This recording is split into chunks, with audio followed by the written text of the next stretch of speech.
Esto es Espacio Saludable, un podcast de Christus Muguerza. Junto a médicos y especialistas, te compartimos información relevante para el cuidado de tu salud, bienestar y prevención. Hola, muy buenos días. Mi nombre es Kenny Ochoa, jefe de Mercadotecnia de los hospitales de Christus Muguerza, Hospital Betania y UPAEP.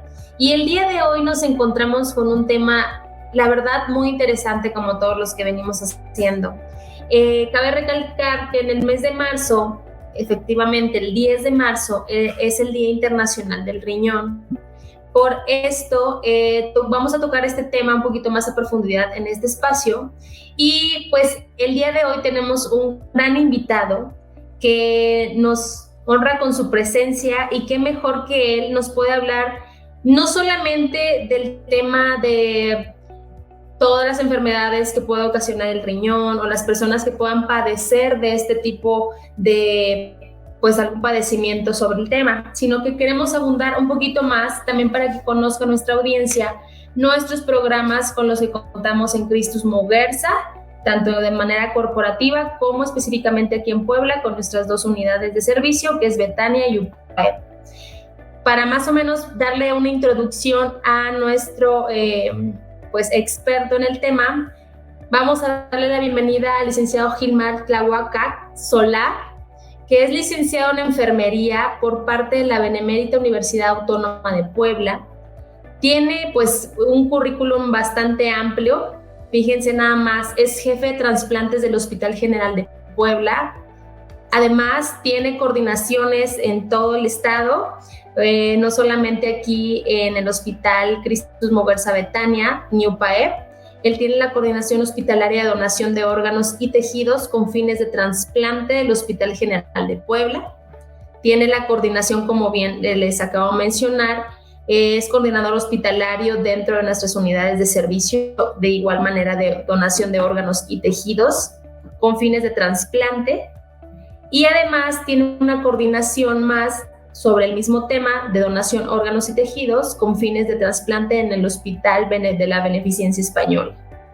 También es procurador de tejido corneal, procurador de tejido músculo-esquelético, tiene certificaciones, pero por nombrar algunas, por la Organización Nacional de Trasplantes para la Comunicación en Situaciones Críticas y además es técnico en electroencefalografía. Entonces, pues bueno, esta es la introducción brevemente de nuestro profesional, el licenciado Gilmar. Y pues bueno, Gilmar, bienvenido, muchas gracias por acudir a este llamado, por este tema tan interesante. Vamos a ahondar un poquito en nuestros programas también para que la gente conozca. Y pues bueno, sabemos que en México, pues la cultura de la donación, del tema del trasplante, independientemente cuando sabemos que ya tenemos un padecimiento específicamente del tema renal, que es uno de los padecimientos que más acongoja nuestra población mexicana. Sabemos que mucho es la parte cultural y obviamente por esta parte cultural es muy baja la demanda y hay estudios incluso que demuestran estos resultados, que sobre todo muchos factores que van influyendo en esta decisión de la gente por el tema de educación, nivel de ingresos, el conocimiento, los tratamientos y demás. Hay muchas preguntas, pero bueno, para empezar con el tema, ¿cuál es la diferencia? Porque eso también es una pregunta que yo me fui preguntando entre donación y trasplante. ¿Es lo mismo, no es lo mismo y demás? Claro, hola, buenos días. Antes que nada, pues muchas gracias por la invitación. Y como bien dices, Kenny, pues es un tema bastante importante. Afortunadamente aquí en Hospital Betania y en el Hospital UPAEP pues contamos con un programa de donación y con un programa de trasplante de órganos y tejidos. ¿Cuál es la diferencia entre donación y trasplante? Pues aquí donación básicamente pues es cuando nosotros como individuos otorgamos sin fines de lucro algún órgano o algún tejido precisamente de nuestro cuerpo, ya sea en vida o ya sea después de la muerte. En el caso de una donación en vida, ¿qué es lo que podemos donar? Pues aquel órgano doble que el organismo sea capaz de sustituir la falta de este, como es un riñón, e inclusive se puede donar lo que es el segmento lateral izquierdo del hígado. A los 6 meses este hígado se regenera tanto en el donador como en el receptor, es decir, el hígado vuelve a tener su formología o su tamaño normal y sus funciones siguen siendo las mismas. En el caso de tejidos, ¿qué es lo que podemos donar nosotros en vida? Comúnmente el tejido que más donamos pues es prácticamente la sangre, y cuando algún familiar lo van a operar, pues nos piden algún donador precisamente en caso de que se requiera. Y pues se puede donar también lo que es médula ósea. Esos son tejidos que se puede donar en vida.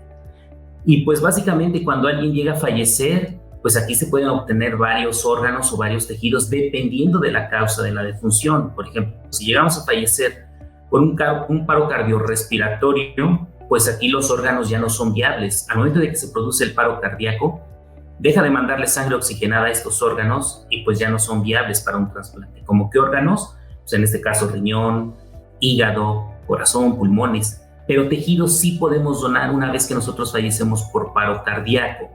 ¿Qué tejidos? Pues córneas, tejido musculoesquelético, piel, cartílago, tendones, válvulas cardíacas.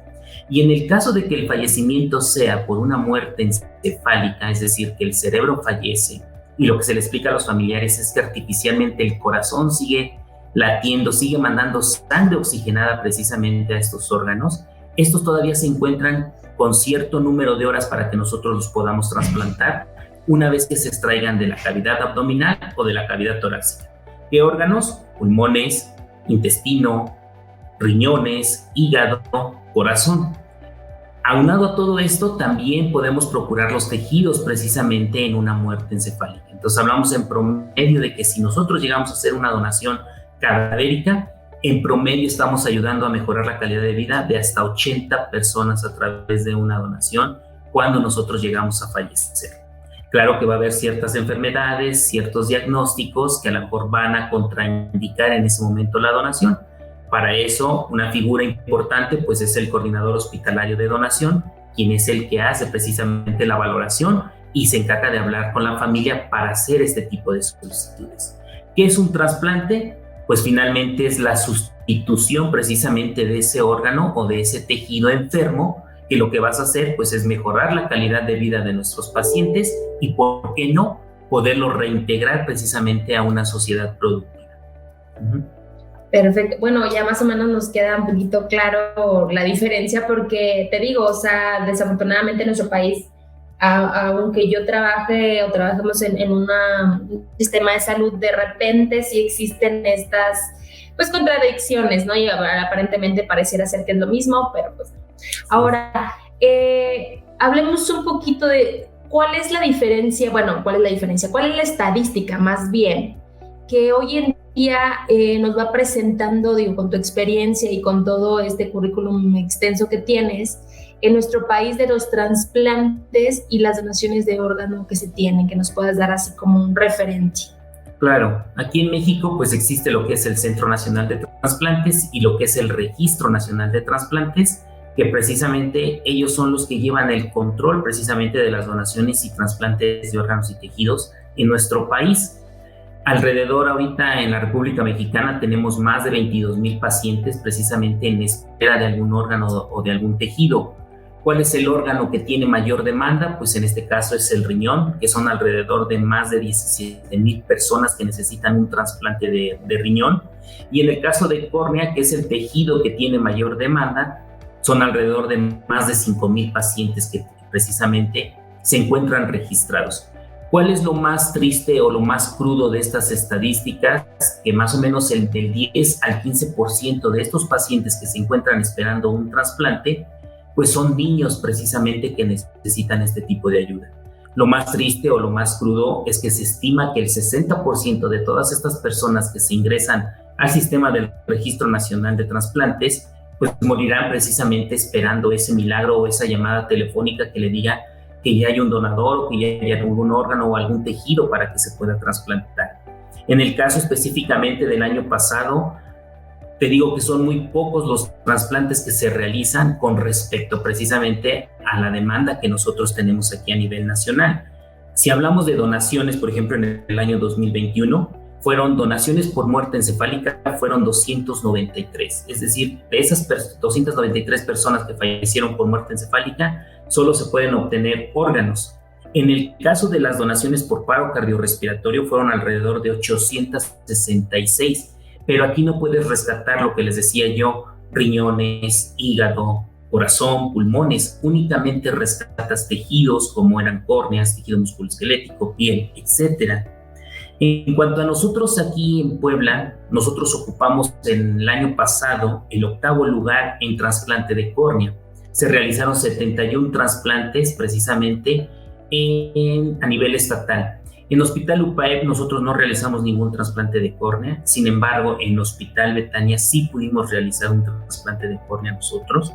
Y en el caso de riñón, Puebla ocupó precisamente el 9º lugar en trasplante renal. Aquí pues se diferencia en este caso de lo que son trasplantes de vivo y trasplantes de donadores cadavéricos. En el caso específicamente de nuestras instituciones, nosotros realizamos desafortunadamente por situación de pandemia, como nosotros aquí en Betania somos un hospital, entre comillas, estamos todavía recibiendo pacientes COVID, no habíamos podido reiniciar nuestro programa el año pasado. Afortunadamente en febrero de este año ya pudimos reactivar lo que es nuestro programa de trasplante renal, ya se hizo un trasplante de donador vivo relacionado, pero en UPAE afortunadamente, y quiero sí como que señalar este punto muy importante, en el año 2020, que fue cuando ya nuevamente se reinició todo este tipo de actividades, Hospital UPAE modificamos lo que fue nuestros protocolos, nuestras políticas, etcétera. Y en el mes de noviembre del año 2020 fuimos el primer hospital a nivel estatal que pudimos reactivar nuestro programa de trasplante renal, tanto de donador cadavérico como de donador vivo. En esos 2 meses que quedaron del año 2020 pudimos realizar 4 trasplantes de riñón de donador vivo. Y el año pasado, afortunadamente, tuvimos buena respuesta y pudimos realizar 16 trasplantes de riñón precisamente de donador vivo. Aunado a esto, en total, a nivel estatal, fueron 69 trasplantes que se realizaron aquí en Puebla de trasplante renal. Por tal motivo, ocupamos el 9º lugar a nivel nacional.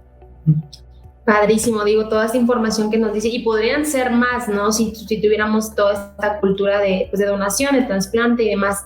Ahora, ya ahorita que te metiste al tema de los programas con los que contamos acá en Puebla, con nuestras unidades de servicio Betania y UPAEP, ¿qué tipo de programa es? O sea, es decir, tenemos todo, pues, la infraestructura, pues, para recibir a nuestros pacientes que necesiten tener como esta información para poder, pues, tomar una decisión de donación o trasplante. Claro, en ambas unidades contamos con nuestro programa de lo que es donación de órganos, ya sea donador cadavérico o donador vivo, y tenemos programa de trasplante, en este caso en Betania y en UPAEP. En las 2 unidades tenemos programa de trasplante renal, de donador vivo y cadavérico, trasplante de córnea, trasplante de corazón y lo que es el trasplante de células progenitoras hematopoyéticas, mejor conocido como trasplante de médula ósea. En el caso de corazón, pues ahorita nosotros no hemos podido ingresar a algún paciente en lista de espera en ambas unidades. Esperemos que pronto se pueda dar el ingreso de alguno de estos pacientes y poder hacer nuestro primer trasplante cardíaco, ya sea en Betania o en Hospital UPAEP.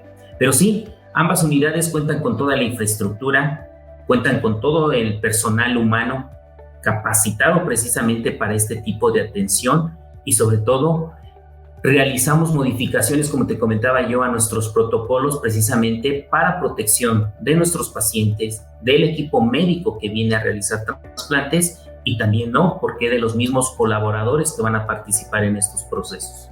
Claro, sí, como bien lo mencionaste, la pandemia pues fue, para muchas industrias, en específico para la salud, que tuvimos que movernos o modificar muchas de nuestras cosas de seguridad en el paciente precisamente, pues bueno, para poder pues tener ese tipo de programas. En el caso de UPAEP, ¿nos puede repetir, bueno, UPAEP y Betania, la estadística que se tiene actualmente y con la que contamos en el programa de los trasplantes?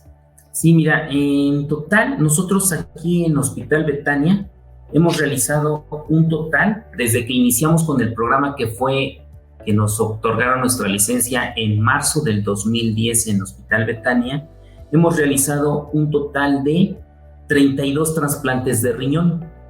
Han sido 18 de donador vivo y 14 de donador cadavérico.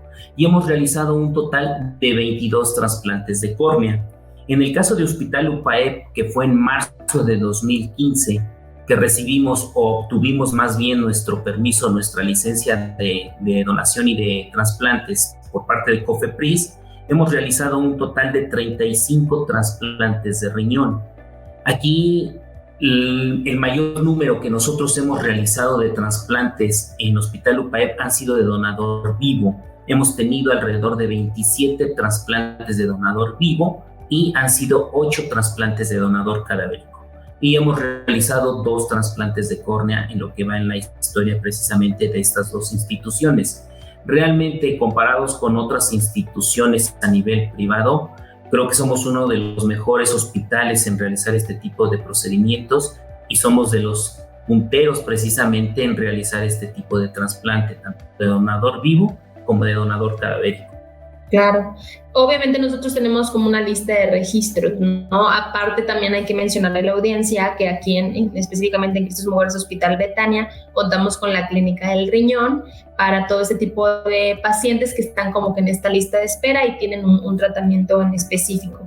Ahora, sobre las modificaciones que tuvimos que hacer en la pandemia, desafortunadamente, como bien mencionas, en Betania no pudimos adquirir la licencia o seguir la continuidad con el programa por el tema de los protocolos COVID y que realmente no sabíamos cómo en todo nuestro, pues sí, en el corporativo no se supo cómo poder integrar el programa, pero en el caso de nuestra unidad de servicio, que fue el caso de UPAEP, ¿qué modificaciones se tuvieron que hacer? ¿Tú crees también, aprovechando la pregunta, que estas modificaciones ya van a quedar en el programa ahora sí que de aquí en adelante, o se va a volver a cambiar, o qué es lo que va a suceder?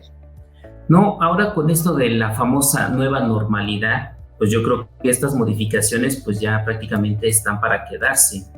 ¿Qué fue lo que nosotros tuvimos que realizar para poder reactivar nuestros programas?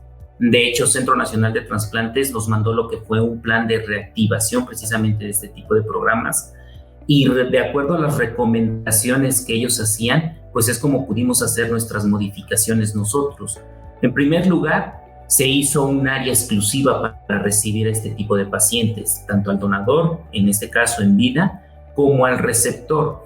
Nosotros le llamamos que es nuestra unidad de trasplante renal. Precisamente está en el 4º piso precisamente de Hospital UPAEP, está alejada del servicio de hospitalización, del área de urgencias, que es por donde a lo mejor pudiera ingresar inclusive pacientes que a lo mejor puedan ser sospechosos, porque cabe señalar que aunque no somos un hospital que recibe hospitalización de pacientes COVID, pero sí llegan al área de triaje de urgencias, pues pacientes sospechosos que se les hace pues el diagnóstico, ya sea para confirmar o descartar el diagnóstico si están infectados por la infección del virus del SARS-CoV-2, en este caso COVID, pues están alejados precisamente. Hicimos una ruta precisamente para, en caso de tener nosotros algún paciente sospechoso, cómo iba a ser el traslado de ese paciente hacia el área correspondiente para la toma de muestra o para hospitalización en el área de urgencias. Hicimos una ruta precisamente desde que llega nuestro paciente al servicio de admisión hospitalaria y llega precisamente a la unidad de trasplante renal, y posteriormente se tenga que trasladar al servicio de quirófanos para que se realice su cirugía. Se delimitaron áreas, en este caso, de hospitalización y el área de unidad de trasplante renal. Y en este caso también Centro Nacional de Trasplantes pues, nos recomendó que teníamos que realizar prueba de PCR tanto a nuestros receptores como a nuestros donadores. Si alguno de ellos saliera positivo, se tendría que suspender el trasplante. Actualmente, sobre todo en instituciones públicas, que por costos económicos no tienen la capacidad de estar realizando tanta PCR, en este caso, a todo el personal que va a intervenir precisamente en estos procedimientos, pues ¿qué es lo que se modificó en los hospitales públicos? Y quiero recalcarlo, porque ahí pues no participan personal de salud que a lo mejor hayan estado en contacto con pacientes sospechosos o confirmados, o que a lo mejor presenten algún tipo de sintomatología respiratoria. Ellos se descartan para participar. Nosotros, a través de nuestra gerencia general, pues se hizo un programa para que precisamente todos los colaboradores que participan en la atención directamente de nuestros pacientes de trasplante se les pueda realizar también, en este caso, una prueba de PCR y estar 100% seguros de que no van a tener la infección. Entonces, nosotros actualmente se le hace PCR a los pacientes, al equipo médico, en este caso el team quirúrgico, a los médicos tratantes como es el nefrólogo o es el internista y todo el resto de colaboradores, enfermería, camilleros, intendencia, nutrición, etcétera. Todo el personal que interviene directamente en la atención de nuestros pacientes trasplantados. Contamos precisamente con una prueba de PCR negativa para estar seguros, en este caso, de que el paciente pues va a tener la seguridad y sobre todo tenga la confianza de que se pueda trasplantar con nosotros y que su estancia hospitalaria va a ser lo más segura posible. También tuvimos que reducir nuestros días de hospitalización. Antes de pandemia, más o menos el tiempo promedio que duraba un paciente hospitalizado era de 7 a 10 días. Actualmente son 4 días para el donador, 5 días para el receptor, si no hay ningún tipo de complicación. Y afortunadamente, de todos los trasplantes que se realizaron el año pasado y los que llevamos este año, todos nuestros pacientes han salido satisfactoriamente bien, ninguno se ha infectado y pues en este caso su injerto o su riñón, como ellos le dicen, su nuevo riñoncito, pues está funcionalmente pues activo, está produciendo ya orina, están con niveles de azoados pues prácticamente por debajo de los límites normales. Claro, digo, estas estadísticas son bastante halagadoras para nuestro grupo, obviamente, y qué bueno que nos las mencionas, pues, para que también la gente que tiene la intención y que a veces se deja llevar por, pues, las fake news, pues, sepan como de primera mano esta información. Ahora, hablando sobre las noticias que no son tan alentadoras, ¿cuáles son los mitos y las realidades con las que, pues, específicamente todo el sector se ha encontrado sobre el tema de trasplantes, los procesos, de que si se puede en vida o que si no es en vida, todos estos mitos y realidades para que también nuestra audiencia pues vaya teniendo un poquito más de información sobre el tema? Claro, sí, sobre todo cuando a lo mejor tenemos un donador en vida, pues hay muchos mitos de que si nosotros llegamos a donar un riñón precisamente en vida, pues tenemos muchas probabilidades de que también a lo mejor a corto plazo o a inclusive mediano o largo plazo podamos desarrollar también a nosotros una insuficiencia renal por haber donado precisamente un riñón. Realmente cuando nosotros, y hablo específicamente de nosotros porque yo soy donador, nosotros a lo mejor tenemos la intención de donar en vida, ya sea algún familiar, algún conocido, un amigo, etcétera, se nos tiene que realizar precisamente un protocolo para determinar que nuestro organismo precisamente va a ser capaz de sustituir precisamente esa falta de ese órgano. Si a lo mejor durante este protocolo, que son varios estudios, varias interconsultas, se determina que a lo mejor hay algo que contraindique en ese momento la donación, pues se tiene que descartar precisamente a ese donador para que no sea candidato a donación. Y nosotros como equipo de trasplante o como comité interno de trasplante, pues tenemos que ser los ajenos precisamente a darle este tipo de explicación de qué riesgos podría llevar a cabo la donación en vida. Para esto el paciente tiene que estar consciente, o la persona que va a donar en vida, pues debe de tener mayoría de edad, estar en pleno uso de sus facultades mentales precisamente para llegar a tomar una decisión. Incluso se le hace una valoración psicológica tanto al donador como al receptor para determinar que precisamente están aptos mentalmente para donar o para recibir un trasplante. Y en cuanto a mitos para donación cadavérica, pues realmente existen muchos mitos aquí en nuestro país. El principal es que, no sé si has escuchado o no sé si tú cuentes con tu licencia de manejo o con tu tarjeta de donador. Sí. Tenemos el mito de que si nosotros llenamos esta tarjeta y tenemos un accidente y llegamos a un hospital y determinan o ven que pues llevamos este tipo de documento, pues nos van a dejar morir precisamente para que nos puedan quitar los órganos o los tejidos. No es así. Aunque nosotros tengamos este tipo de documento, por ley debemos de contar con un consentimiento de un disponente secundario, que es tu familiar directo el que tiene que otorgar el consentimiento. Nosotros como coordinadores, como personal de salud o como comité interno de trasplantes, no intervenimos directamente en el manejo del paciente una vez que llega al servicio de urgencias. Nosotros intervenimos una vez que se presenta el paro cardíaco irreversible o se certifica la muerte encefálica. Es hasta ese momento cuando nosotros podemos intervenir en el manejo y precisamente hacer la solicitud de la donación. Otro mito que existe es que a lo mejor vamos a mutilar o vamos a entregar en partes el cuerpo precisamente del donador. No es así.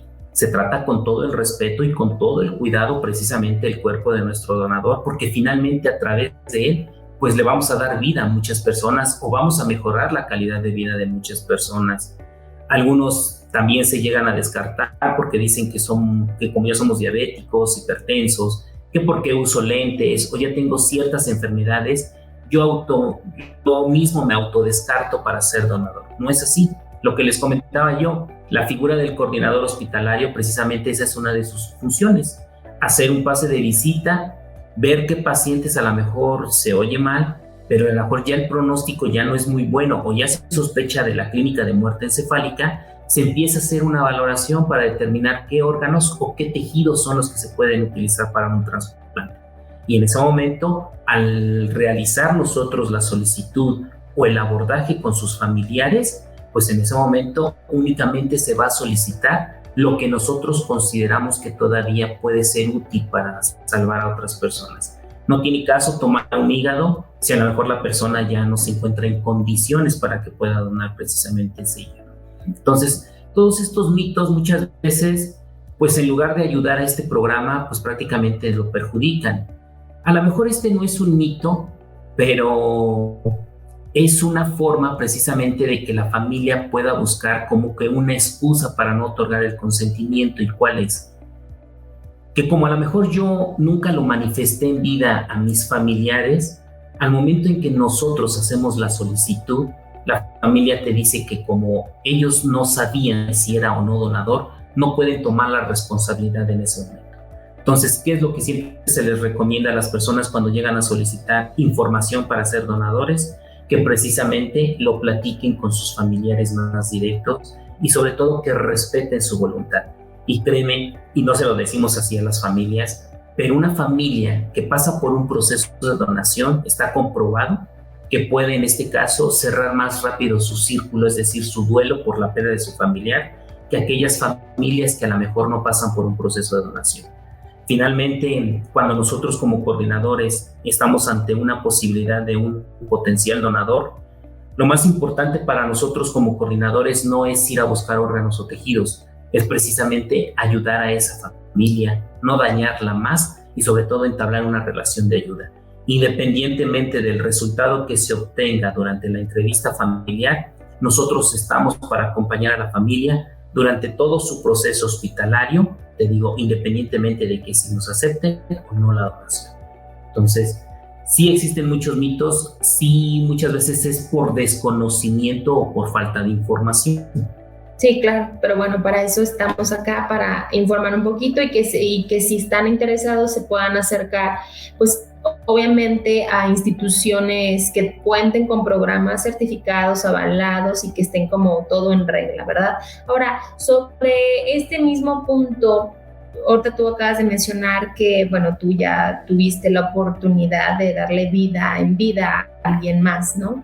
¿Hay alguna edad en específico o, por ejemplo, porque a veces, sobre todo en el tema del riñón, sabemos que pues también somos uno de los países con mayores índices de diabetes, ¿no? Y pues ya en una edad de a partir de 50, 60 años o inclusive desde más pequeños. Por ejemplo, yo que tal vez puedo tener a padres o familiares que puedan padecer de diabetes y que en algún momento, ojalá y no, pero y sé que muchas de estas preguntas que a veces nos van haciendo, o sea, tú estando más joven puedes donarle a tus padres o tienes ¿qué edad es como que la que se recomienda?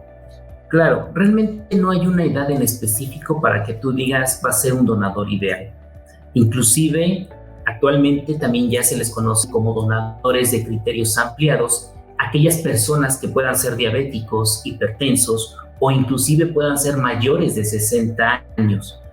Porque, por ejemplo, hemos tenido casos que a lo mejor es una persona que tiene 60, 65 años, hace una muerte encefálica y tiene como antecedente, en este caso, diabetes o hipertensión, se hace una valoración y si la función renal está conservada, ¿qué es lo que hacemos?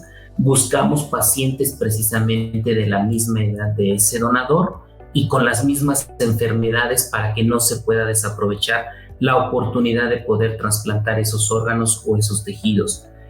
Muchas veces en el caso de una donación en vida, que tú lo acabas de comentar, que a lo mejor tu papá es el que necesita un trasplante de riñón o es tu mamá, y resulta que tú como hijo pues también lo que quieres es pues ver bien a tu papá. Muchas veces como padres de familia, pues el primer obstáculo al que nos enfrentamos es pues qué va a decir la sociedad si es que mi hijo me va a donar y está mucho más joven.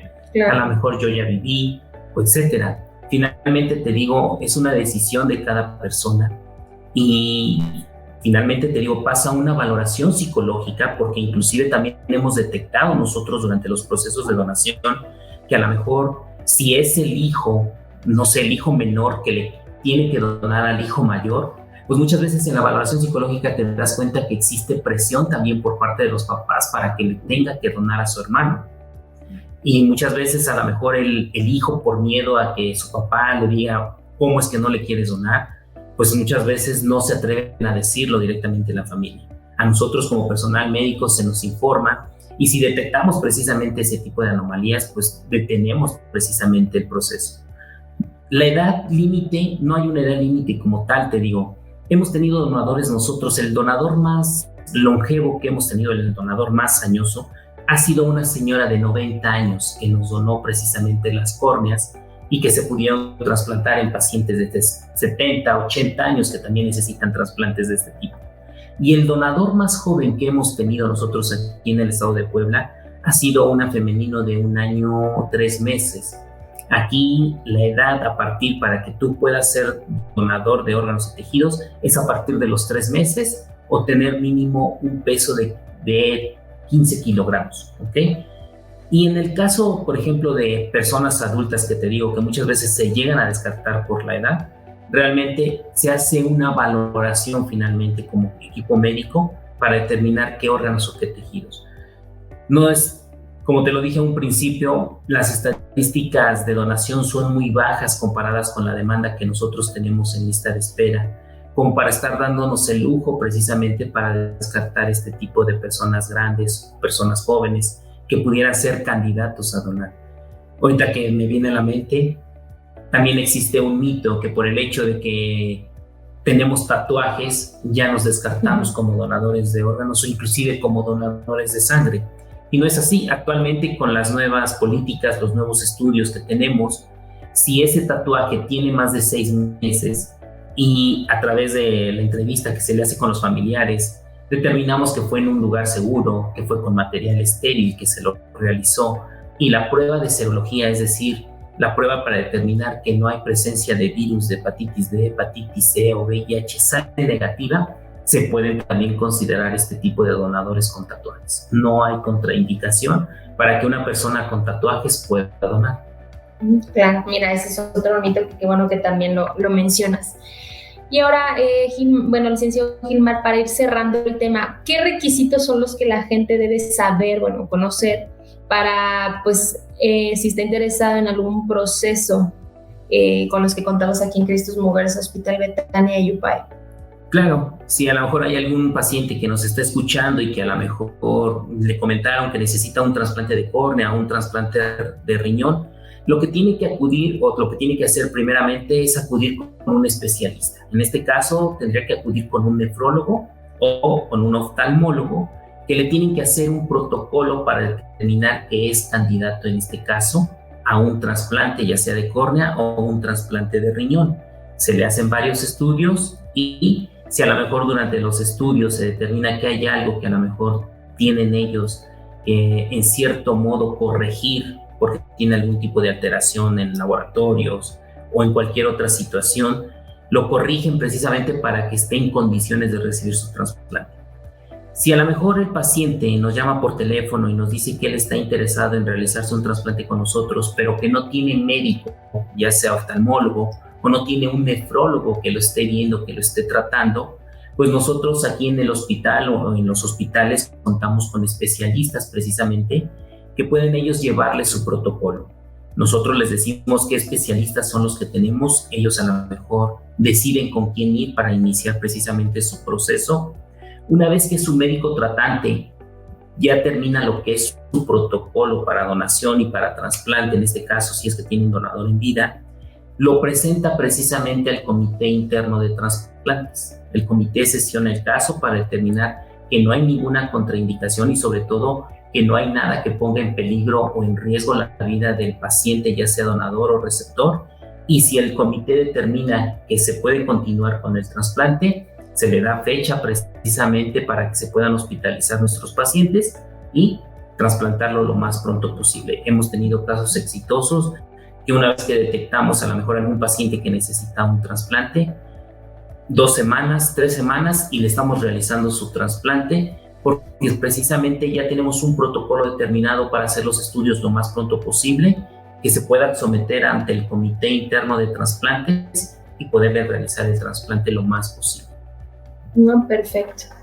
Muy bien. Pues bueno, igual, para agradecerte algunas recomendaciones finales o algo que les quieras decir a la audiencia para motivar a esta cultura de donación y trasplantes de órganos, específicamente en el tema renal, porque como bien mencionamos, es uno de los padecimientos que desafortunadamente en nuestro país, pues la población tiene más. Claro, como tú bien lo dijiste, creo que México es uno de los países que ocupamos los primeros lugares en obesidad. Y debido a la obesidad, pues tenemos muchas enfermedades, hipertensión, diabetes, y precisamente a falta de control de este tipo de enfermedades podemos desarrollar una insuficiencia renal. Ahora bien, con el mes pasado, o en este mes precisamente, que hace una semana y media, fue el Día Mundial del Riñón, pues ¿cuáles son las recomendaciones precisamente para tener una vida o unos riñones sanos? Pues hacer ejercicio, no automedicarse, tener un control de la dieta, precisamente evitar pues comidas enlatadas, embutidos, todo lo procesado que puedan tener muchos condimentos o muchos preservadores, ingerir agua. Entonces, todas estas recomendaciones que nosotros le podemos hacer a la población es para evitar precisamente que lleguen a una insuficiencia renal.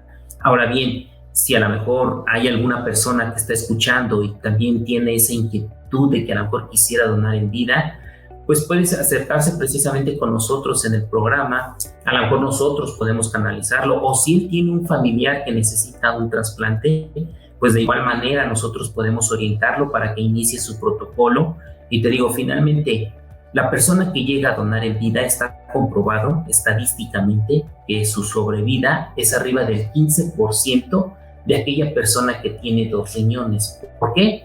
Porque una vez que ellos realizan precisamente esta donación en vida, por las recomendaciones que se les hacen, los cuidados que tienen que tener, las modificaciones a su estilo de vida, pues tienen precisamente más posibilidades de sobrevivir que aquella persona que tiene 2 riñones, que a lo mejor por el simple hecho de decir, pues tengo 2 riñones, no me va a pasar esto, y prácticamente no llevan unas recomendaciones para una vida saludable, pues básicamente finalmente puedan desarrollar algún tipo de enfermedad crónico-degenerativa que la puede llevar precisamente a una insuficiencia renal.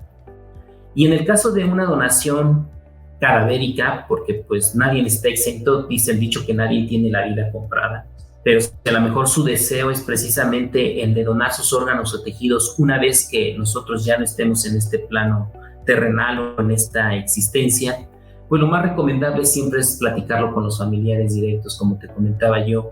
Te decía yo que la tarjeta de donador o la licencia de manejo, si dice que eres donador, pero si al final de cuentas, cuando nosotros como coordinadores o como equipo de salud hacemos la solicitud a la familia y ellos dicen no, tenemos que respetar la voluntad de ellos y no se puede llevar a cabo la donación de esos órganos o de esos tejidos. Entonces lo más importante siempre es platicarlo en familia, que respeten su voluntad y precisamente no sabemos si el día de mañana también nosotros podamos necesitar algún tipo de trasplante y podamos estar precisamente del otro lado de la moneda. Entonces, ahí pues pueden tener nuestros datos, nuestros números de localización de aquí de la institución, tanto de Betania como UPAE, para que nosotros podamos orientarlo en cualquier duda o en cualquier pregunta que puedan tener. Perfecto, licenciado Gilmar, pues te agradecemos de nueva cuenta tocar este tema que puede ser un poco sensible a nuestra audiencia, pero es de vital relevancia educarnos y conocer sobre estos temas, porque como bien lo mencionas, de repente estamos de un lado de la moneda, pero pues ojalá pues no nos toque estar del otro lado. Y es importante, pues cerramos este tema con dar vida en vida. Les agradecemos mucho y pues bueno, nos vemos a la próxima. Muchas gracias. Hasta luego.